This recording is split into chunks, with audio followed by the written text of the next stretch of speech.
కిరణ్ మరియు మాధవ్ చిన్ననాటి మిత్రులు. వాళ్ళిద్దరికీ కలలు పెద్దవి. ఒకడు రైతు అవ్వాలని, మరొకడు ఇంజనీర్ కావాలని. కాలం గడిచింది. మాధవ్ చదువు కోసం నగరానికి వెళ్లాడు. కిరణ్ మాత్రం పొలంలో కష్టపడి తల్లిదండ్రులను సాయం చేసేవాడు. ఒక సంవత్సరం తీవ్ర ఎండలు వచ్చి పంటలు ఎండిపోయాయి. కిరణ్ చేతులు ఎత్తేశాడు. ఆ విషయం మాధవ్కి తెలిసి వెంటనే తిరిగి వచ్చాడు. మిత్రమా, మనం చిన్నప్పటి కల గుర్తుందా? మీ పొలాన్ని పచ్చగా చేయాలని అన్నాం కదా అని చెప్పి తన సంపాదనతో బోర్ వేసి నీటిని తేవించాడు.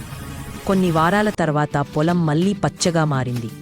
కిరణ్ కన్నీళ్లుతో నవ్వుతూ, నిజమైన మిత్రుడు అంటే కష్ట సమయంలో చేతివేళ్లు అందించేవాడే అన్నాడు. మోరల్: స్నేహం అంటే మాటల కాదు, సమయానికి చెయ్యి అందించడమే. మీరు ఇంకా లైక్ అండ్ సబ్స్క్రైబ్ చేయలేదంట. కిరణ్, మాధవ్ ఇద్దరూ చాలా బాధపడుతుంటారు.